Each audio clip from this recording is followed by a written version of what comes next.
Сәлеметсіздер ме, құрметті көрермендер, сіздерге апталық жорамал түсіретін боламын. 7-сінен бастап понедельниктен аптаның аяғына дейінгі тоқты, торпақ, егіздер, шаян белгілеріне шығаратын боламыз.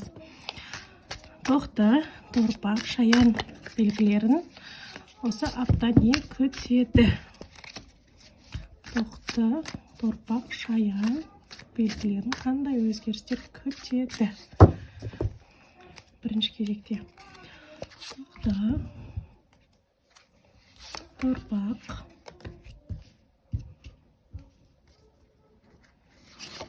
егіздер, шаяндар.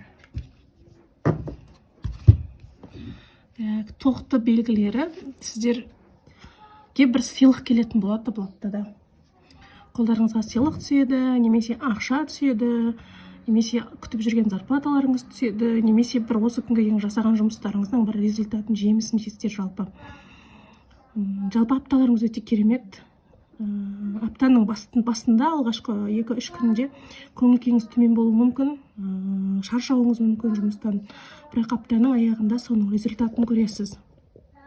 Сюрприз болады, тосын сый болады. Сонда ерекше жаңалықтар келеді, аптаның аяғында көңіл күйіңіз көтерілетін болады. Торпақ белгілері. Апталарыңыз кішкене торпақ белгілерінде арпалыспен, күреспен өтетін болады. Қалай айтсам болады, жұмыста, немесе үйде, немесе достарыңыздың арасында бір өзіңіз дәлелдеу, күресу, өзіңіздің шындығыңызды көрсету, немесе адамдардың сізден аяқтан шалуы мүмкін. Сол аяқтан шалудан сіз суырылып шығуға тырысасыз. Негізі торпақтар өте еңбекқор, табанды жандар ғой, төзімді жандар.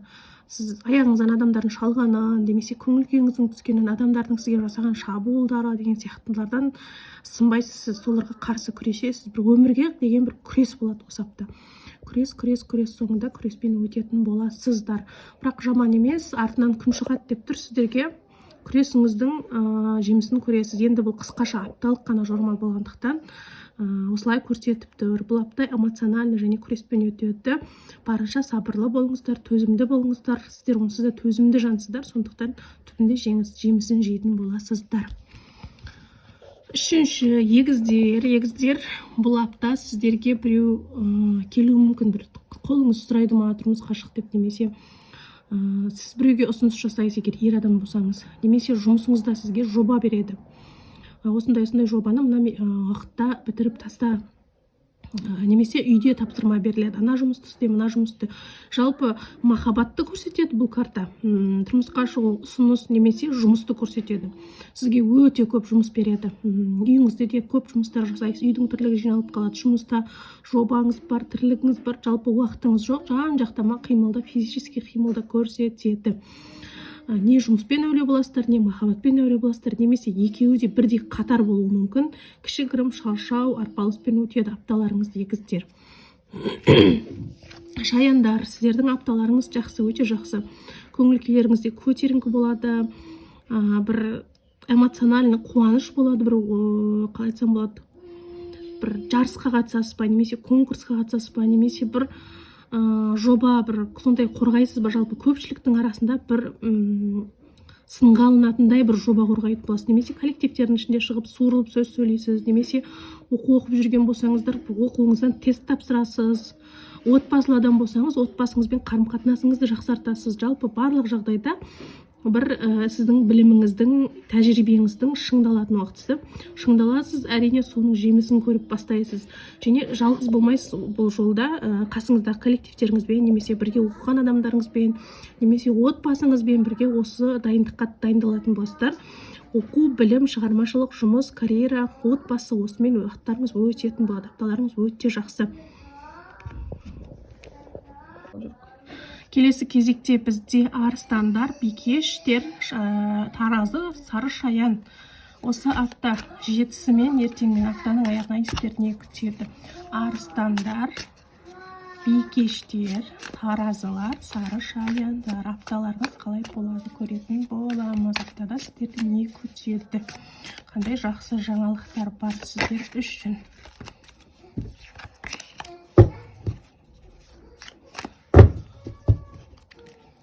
Бірінші, арыстандар, бикештер, жоқ, таразылар бұл. Таразы, сары шаян.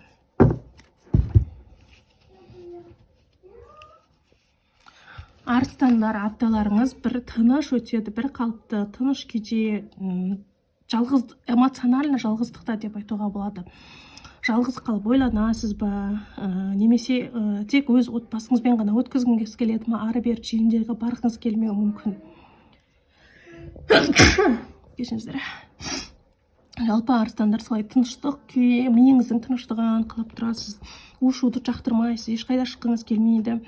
Бір өзіңізбен өзіңіз немесе отбасыңызбен ғана жеке қалып, бір ойланып, толғанып, немесе бір болашаққа жоспар қойып, болашақ жұмыстарыңызды қолға алып, немесе реттеп, немесе бір идеяларыңыз болса, соны қағаз бетіне түсіріп, ойланып, ақшаңыздың өзін есеп-қисаптап, немесе денсаулық мәселеңіз болса, денсаулығыңызды реттеп, жалпы өзіңізбен өзіңіз тыныштықта өткізетін уақыт деп тұр аптаны сізде.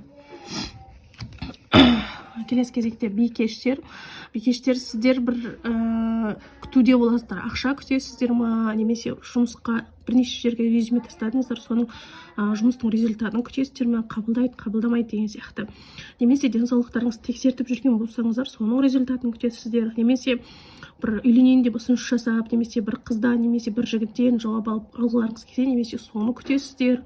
Немесе отношенияларыңызда ерлі-зайыптылар болса, кішкене кризисный ситуацияда болады, содан шаршайсыздар, қашан біз жақсарамыз, қашан бізде нормальный результат болады деген сияқты күту шаршауды білдіреді бұл жерде. Жалпы бикеш белгілері мына картада айтады, бір 2-3 күннің жақын араның көлемінде бұл күткен нәрсеңізден қатты результат келе қоймайды. Енді бұл апталық жорамал қысқаша карта болғандықтан, бұл апта қатты күтіп алаңдаудың қажеті жоқ, бұл апта тыныштықта өткізіңіздер, кейіннен болады деп тұр сіздерге результатын. Босқа өздеріңіз қинамаңыздар деп тұр сіздерге. Келесі кезекте таразылар, апталарыңыз жаман деп айтуға келмейді, жақсы, бірақ сіздер жан-жақтарыңызға келген мүмкіндікті көрмей тұрсыздар.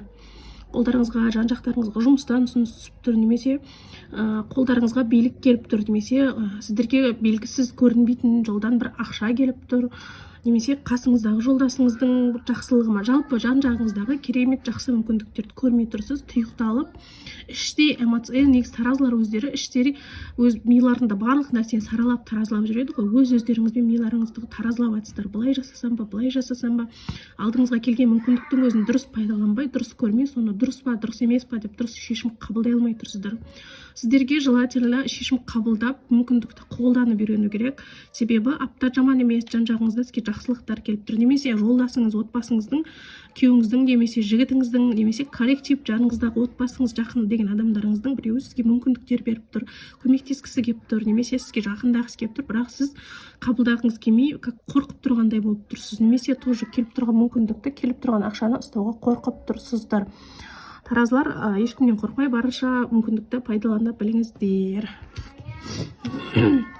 Сары шаяндар. Сары шаяндар, апталарыңыз жаман емес, старший аркандардың бірі түсіп тұр. Сіздерде мәселелеріңіз жаман емес негізі. Жұмыстарыңыз тұрақты, ойыңыз тұрақты, ақшаңыз тұрақты түседі.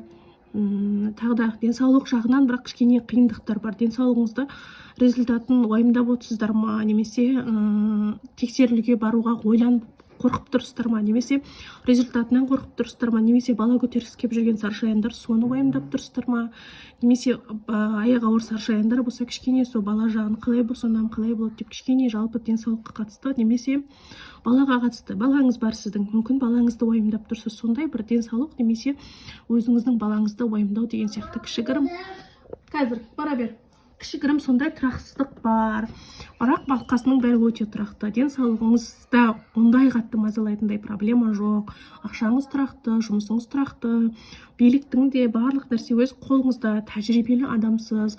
Тек қана қатты уайымдамай, денсаулығыңыз болса емдететін, көрсететін жерлер болса көрсетсеңіздер, барлығы жақсы өтеді. Келесі кезекте бізде мергендер, тауешкілер, суқойғыштар, балықтар. Апталық жорамал алдағы апта жетісімен аптаның соңына не күтеді? Тауешкілер, мергендер, суқойғыштар, балықтар.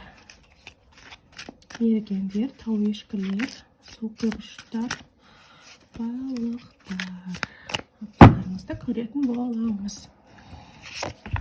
Мергендер, тау ешкілер, су құйғыштар, балықтар. Керемет.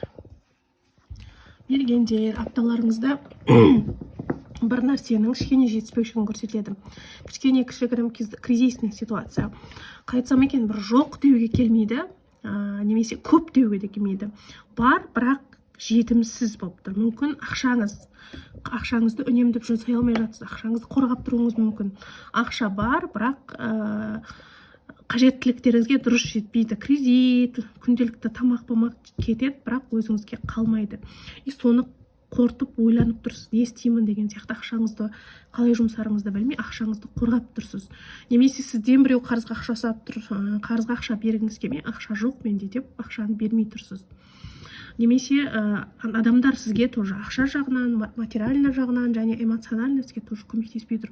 Бұл жерде жалғыздықты және өз-өзіңізді қорғауды білдіреді бұл карта бойынша. Немесе денсаулығыңызда кішігірім денсаулығыңыз сыр беріп жатуы мүмкін, бірақ тоже дұрыс емдеп жатқан жоқсыз. Материальный ақша жетпей жатыр ма, немесе денсаулық емдеуге уақыт жетпей жатыр ма, жалпы денсаулықты да сіз солай шектеп тұрсыз. Отношениеде солай, қасыңыздағы жолдасыңыз, жұбыңызға барынша ашылмай тұрсыз, тұйықталып, өз-өзіңізді жабып тұрсыз, оған да дұрыс ашылмайсыз. Егер керісінше сіз әйел адам, бұл ер адамға қатысты карта, керісінше әйел адам болатын болсаңыз, қасыңыздағы ер адам сізге сондай отношение көрсетіп тұр. Бұл енді қысқаша апталық жарма болғандықтан барынша ашық болуға тырысыңыздар.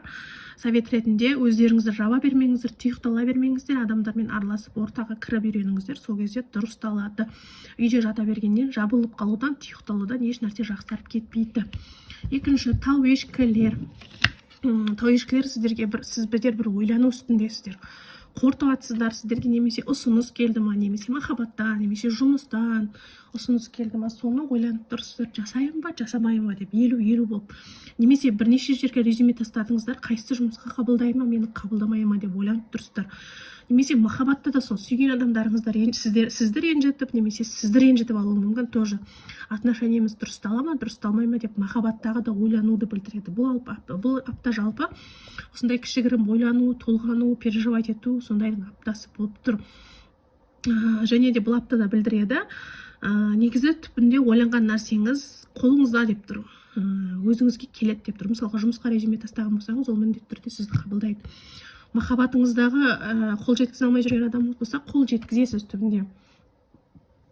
Ойыңызда жүрген нәрсені де ойлана бермей уақытылы істеу керек деп білдіреді. Бұл ойланғаннан ешқандай нәрсе шықпайды, сондықтан әрекет етіңіздер.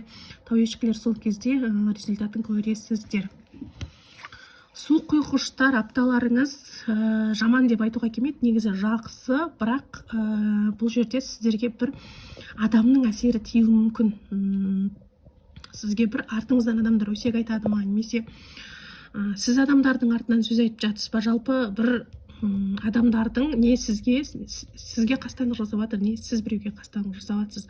Қастандық жасау енді ол қылмыс жасау, адам өлтіру емес, жалпы сыртын әңгіме айту, аяқтан шалу, көре алмаушылық деген сондай жағынан не сізге қатысты ма, сондай өміріңізде болып жатыр. Қасыңыздағы адамыңыз мүмкін сізге сатқындық жасайды, немесе сіз сатқындық жасайсыз. Жалпы сондай бір крупный ешқандай изменение болмайды.